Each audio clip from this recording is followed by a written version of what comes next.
টাটকা কথা বলি আমি।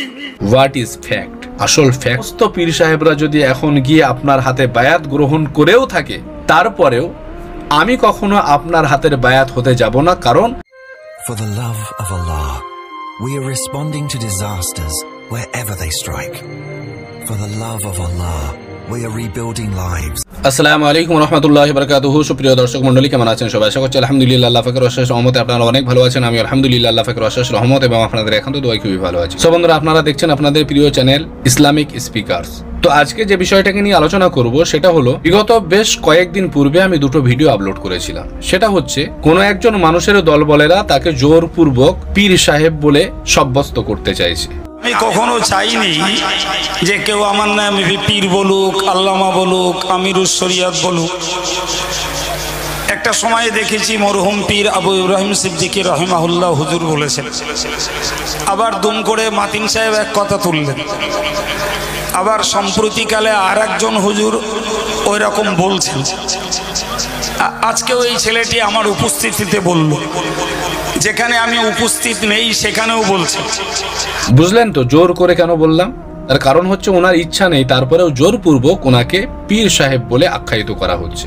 তো ঘটনাক্রমে বিভিন্ন বিষয় ভিত্তিক আলোচনা করতে গিয়ে আমি দুটো ভিডিও আপলোড করেছিলাম। তো সেখানে আমাকে বিভিন্ন ধরনের কমেন্টের সম্মুখীন হতে হয়েছে। তো সমস্ত কমেন্টগুলি পড়ার পরে আমার মনে হলো যে সমস্ত কমেন্টগুলিকে একত্রিত করে যে এই সমস্ত বিষয়গুলিকে নিয়ে আরেকটা ভিডিও আপলোড করা দরকার। তো আজকেই হলো সেই ভিডিও। তো আপনারা সম্পূর্ণটা দেখবেন এবং দেখার পরে আপনার মূল্যবান মতামত অবশ্যই কমেন্ট বক্সে শেয়ার করবেন।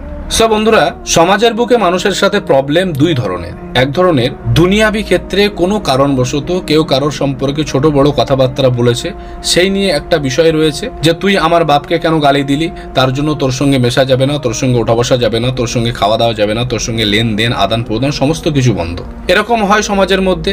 আবার অনেক ক্ষেত্রে কি হয় যে তুমি ইসলাম বিরোধী, শরিয়াত বিরোধী কিছু কাজ করেছো, যার ফলে সমাজের মানুষ তোমাকে একঘরে করে রেখেছে।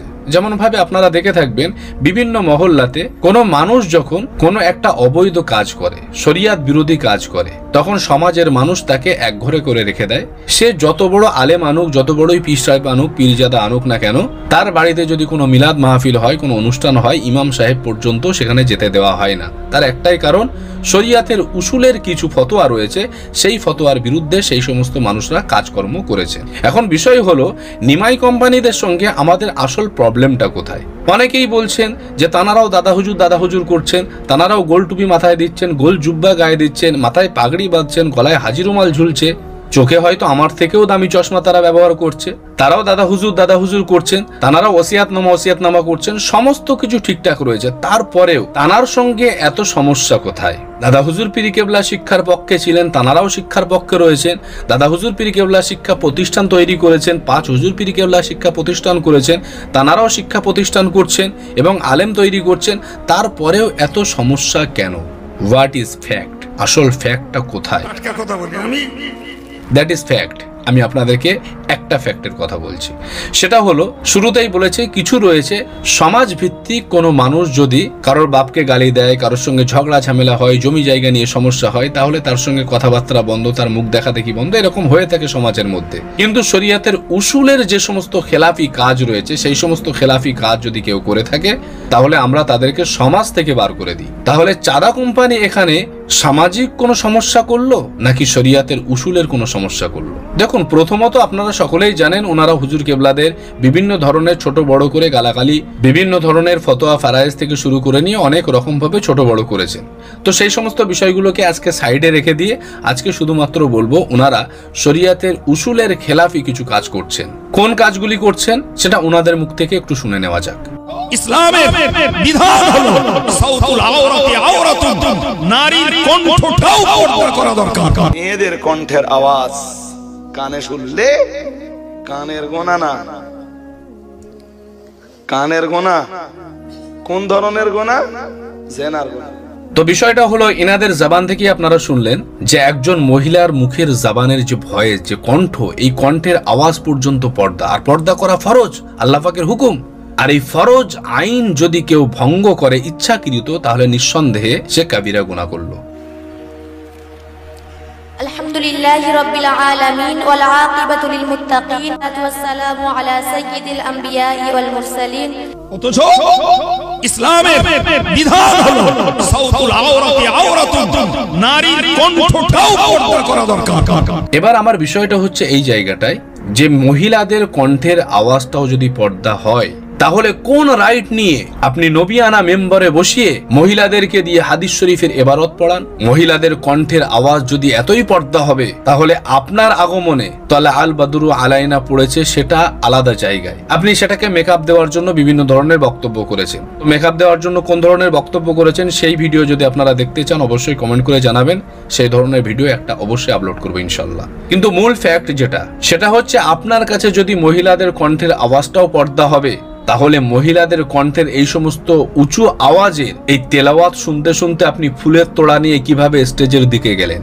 আজকে যখনই এক শ্রেণীর মানুষেরা, এক শ্রেণীর আলেম ওলামা, তারা হয়তো বেশি পড়ালেখা জানে না আপনাদের মতো, কিন্তু তারপরেও যারা শরিয়াতের উসুলের এই সমস্ত ফতোয়াগুলো জানে, যে একজন মহিলাকে রসুলানা মেম্বরে বসিয়ে মাইকে মুখ লাগিয়ে উচ্চ কণ্ঠে তার ভয়েসটা সমস্ত পুরুষ মানুষরা শুনছে, সেখানে হাদিস শরীফের ইবারত পড়া হচ্ছে, তার বিরুদ্ধে যখন কথা বলেছে, তখন আপনি কি ফতোয়া দিলেন? আপনার কোম্পানির লোকেরা কি কথাবার্তা শুরু করে দিল?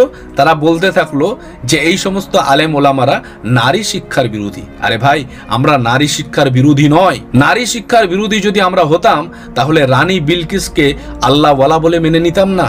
বাঙালিকে হাইকোর্ট বোঝাচ্ছেন না? আর ওই সমস্ত আলেম ওলামারা, ওই সমস্ত বক্তারা নারী শিক্ষার বিরোধী বলে ঘন্টার পর ঘন্টা বক্তৃতা করেই যাচ্ছেন। কি ফায়দা হচ্ছে তাতে? আপনি বক্তৃতা করে করে মহিলাদের গলার আওয়াজ শোনাটাকে জায়েজ করার চিন্তা ভাবনা করছেন নাকি? আপনাদের ফাজলামি আমরা বুঝি না। আপনাদের সঙ্গে সমস্যা তো আমাদের অন্য কিছু নয়, আপনারা শরিয়াতের উসুলের যে খেলাফ, এই খেলাফ করছেন। আপনারা 37টা কেন 3700 মাদ্রাসা তৈরি করে ফেলেন, তারপরেও যদি শরিয়াতের উসুলের খেলাফ কোনো কাজ করেন, নিঃসন্দেহে বাংলার চোখওয়ালা মানুষরা আপনাদেরকে মেনে নেবে না। এবার আপনাদের প্রশ্ন হবে, তাহলে কিছু পীর সাহেব বা কিছু পীরজাদা ওনাদের কাছে যাচ্ছেন, একসঙ্গে জলসা মাহফিল করছেন, তানাকে আমির শরিয়ত বলে মেনে নিচ্ছেন, পীর বলে মেনে নিচ্ছেন, তাহলে আপনি এই ধরনের কথাবার্তা কেন বলছেন? দেখুন ভাই, কথা বলার অনেক কিছু রয়েছে, কিন্তু একটা ইমোশনের জায়গায় আমাদের অনেক জবান বন্ধ করে দিয়েছে। ইমোশনটা কি জানেন?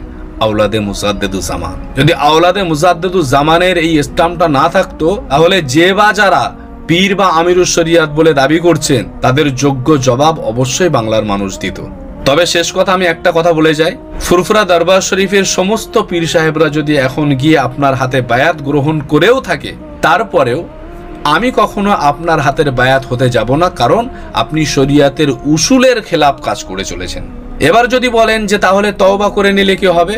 তওবা যখন করতে হবে, আপনাকে সোশ্যাল মিডিয়াতে এসেই করতে হবে, তার কারণ আপনার এই ভিডিও ক্লিপটা সোশ্যাল মিডিয়া জুড়ে ছড়ানো হয়েছে। তাই যে গুনাহ, যে পাপ জনসমুখে হয়, সেই গুনাহ, সেই পাপের প্রায়শ্চিত্ত বা তওবা করতে হলে জনসমুখেই করতে হবে।